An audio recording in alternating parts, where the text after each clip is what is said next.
Ya, tadi sebelum jeda Prof. Husnul menyoroti bagaimana partai politik ini agak mandek dalam kaderisasi sehingga yang muncul itu tokoh-tokoh dari luar. Yang agak sedikit nyelekit tadi jangan jadi partai rental dong. Nah, boleh ditanggapi nih Bang Doli sama Bang Deddy, Bang Bestari. Bang Doli dulu boleh. Ya, pertama saya kira tadi soal NU ya. Eh, Negara kita ini kan negara beragama, bukan negara agama ya. Ya. Semua masyarakat di Indonesia ini adalah orang-orang yang punya keyakinan dan agama masing-masing. Dan yang terbesar itu adalah umat muslim. Dan di antara umat muslim yang terbesar itu NU.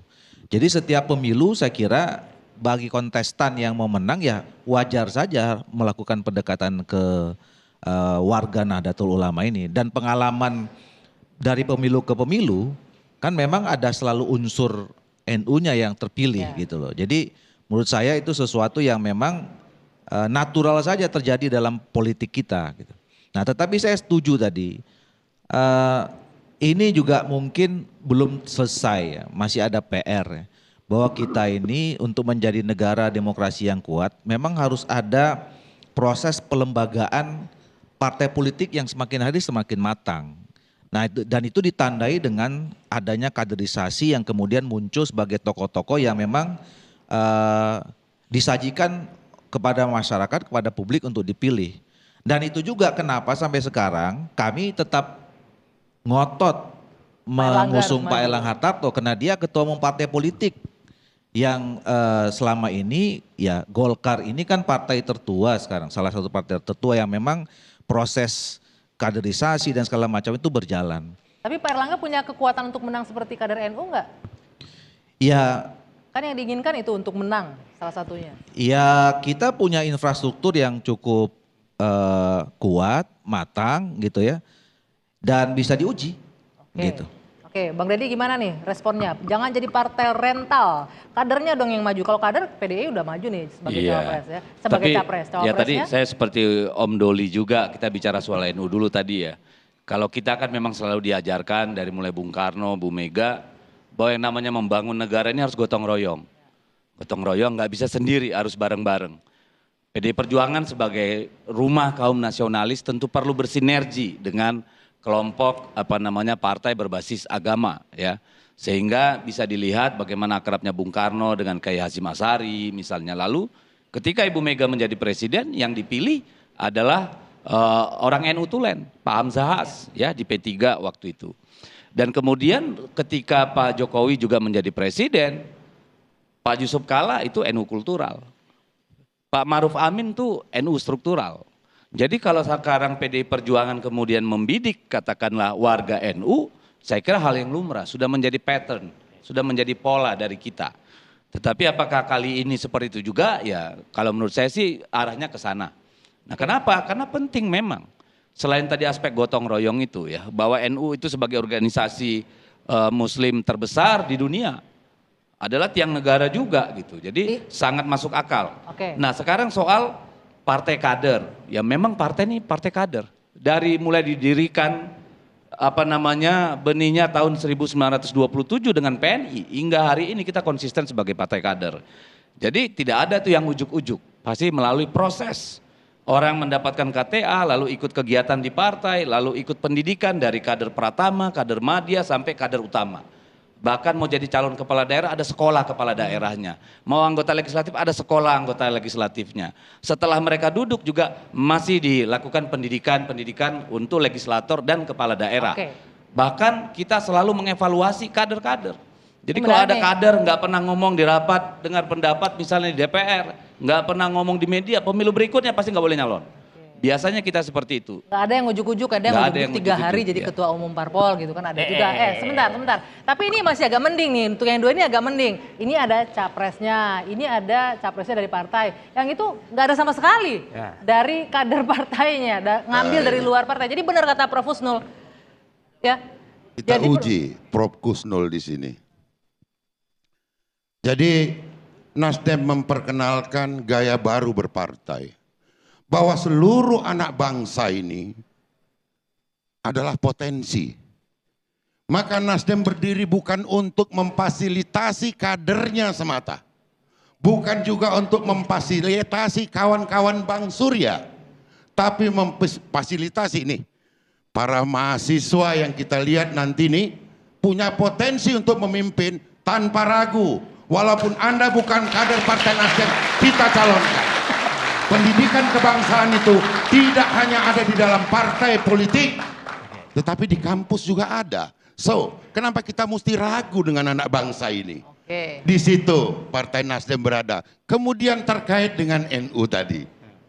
Maka ketika Nasdem berdiri bukan hanya untuk kalangan sendiri, kita sungguh bahagia. Ada ikut di dalamnya hari ini adalah kader NU bernama Muhaimin Iskandar, dan pasangan itu disebut dengan Amin.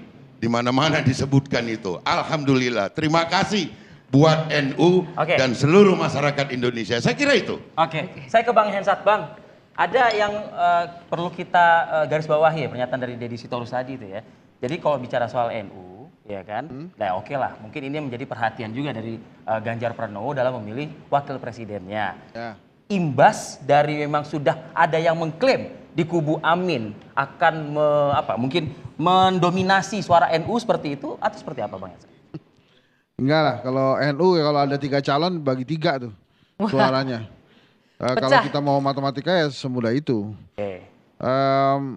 Sekarang kan begini ya, Vi. Kita itu kan punya masalah bangsa tuh banyak ya.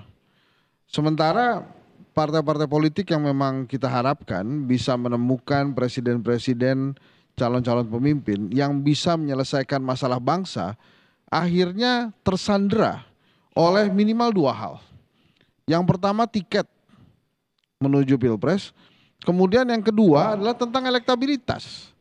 Jadi yang dicari ini yang bisa naikin elektabilitas dulu, bukan yang bisa menyelesaikan masalah bangsa. Yang dicari ini yang bisa dapetin tiket dulu, bukan yang menyelesaikan masalah bangsa. Tapi bukan kayak Bang itu tujuannya perlombaan untuk menang tadi kan katanya, tujuannya untuk menang. Akhirnya kita berharap dari tim-tim itu kan, tim-tim Pilpresnya itu. Coba kalau misalnya memang dicari orang-orang yang memang bisa menyelesaikan masalah bangsa dulu, dan kapabilitas atau elektabilitas. Misalnya Bang Bestari tadi. Apa yang baru dari Nasdem? Dia nggak setuju 0%. Dia tetap setuju dengan batasan threshold untuk calon presiden. Kalau baru 0% loh. Berikan kan tuh dia tunjuk tadi tuh semua. Kita berikan kesempatan adik-adik mahasiswa. Mana? Kalau memang diberikan kesempatan 0% dong. Kan gitu. Partai pasti nggak mau. Ya itulah makanya. Jangan kemudian di depan teman-teman mahasiswa seolah-olah kita berikan kesempatan. Kan enggak. Yang 0% waktu itu yang setuju kan Ferry Amsari. Tapi kan bukan berpartai. Henry Satrio, Prof. Husnul. Jadi maksud saya ini kan tinggal sedikit lagi nih. Saya tahu calon-calonnya bagus-bagus. Mas Ganjar bagus, Pak Prabowo bagus, Mas Anies juga bagus. Nah sekarang kan tinggal Bang Doli dan Bang Deddy gitu. Kalau kemudian misalnya untuk menandingi pasangan Amin yang sudah ada NU, kemudian harus dipaksakan NU-nya kan, ini kan juga sama aja kayak tadi tuh. Masalah bangsa yang harus diselesaikan nanti dulu, yang penting NU. Misalnya kurang apa seorang Erlangga Hartarto, Menko Perekonomian, harusnya kan bisa menyelesaikan masalah bangsa. Bang Deddy punya banyak calon-calon yang berkualitas, yang sebetulnya tinggal dipilih aja. Sandi Uno misalnya, atau nama-nama lain seperti Mahfud MD misalnya. Tapi kemudian jangan memilihnya. NU juga Mahfud MD Mas, Sandi Uno juga. Iya maksud saya, tapi jangan memilihnya karena elektabilitas. Tapi kita kan pengen denger nih, wah ini dipilih karena memang bisa menyelesaikan masalah bangsa. Bukan melulu tentang tiket. Tapi politik itu kan bicara realistis gitu loh. Iya, masalah tapi kan saya boleh bicara idealistis. Masalah bangsa nggak bisa dipecahkan kalau nggak menang dulu gitu loh. Kan harus menang dulu. Iya semuanya begitu juga kan. Nanti akhirnya kita nunggu aja siapa yang menang. Nah, misalnya kayak hasil survei. Kan urutannya begitu aja gitu ya. Nah kemudian yang mau diperbincangkan adalah siapa wakil presiden yang bisa menandingi pasangan lainnya. Kan begitu terus tuh akhirnya kompetisinya. Nanti begitu debat yang nyiapin kan timnya. Setelah itu nggak bisa nggak ada kemajuan-kemajuan yang berarti. Misalnya nih Nggak percaya itu berarti Hensat sama calon-calon. Nah, sekarang begini, melanjutkan kerja Pak Jokowi misalnya. Itu kan enak tuh nanti pas pendaftaran KPU bawa aja visi misinya Pak Jokowi Kayak kan. melanjutkan gitu ya. Tambahin melanjutkan visi misi ini gitu misalnya ya. Jadi Oke, menurut saya nggak gitu juga barangkali ya. enggak, Coba enggak. kita dengar. Mudah-mudahan sih lebih maju lah ya Bang Bestari Barus ya. Baik, Gimana, terima Bang kasih. Bestari? Mungkin gini, perlu kita satukan persepsi kita tentang 0% ataupun threshold tadi. Saya nggak ngebayangkan gitu loh. Bagaimana luar biasa kesibukan KPU bila ada 2 juta orang yang mendaftar menjadi calon presiden. Dengan 0%. Nggak akan 2 Jangan juta bilang orang nggak. bakal jadi presiden. Jangan bilang enggak. Tadi kan yang dibawa adalah 0%. Bila mana 0%, kita bisa bayangkan. Makanya kalau memang ada konsep 0% itu yang komprehensif, holistik, kita bahas, mungkin bisa saja kemudian menjadi pembahasan yang menarik. Ya, tetap Tetapi lewat kalau parpol, mengatakan Bang. 0% tanpa syarat, berarti semua yang di ruangan ini boleh nyalon presiden Enggak, dan tetap- akan merepotkan tetap lewat KPU. partai Saya kira itu. politik, tetap Saya lewat kira itu. partai politik, Nanti kita tapi 0%. bahas ini di luar. Oh iya, oke Bang. Terlalu Mungkin panjang maksudnya Bang pembahasan. Bestari nanti tiba-tiba Rivi bangun tidur besok daftar jadi capres gitu. Bisa ya, dengan cara seperti itu. Baik, kita lanjutkan ya. Kita masih akan lanjutkan lagi diskusi kita malam hari ini di segmen berikutnya. Tetap bersama kami menuju pemilu 2024.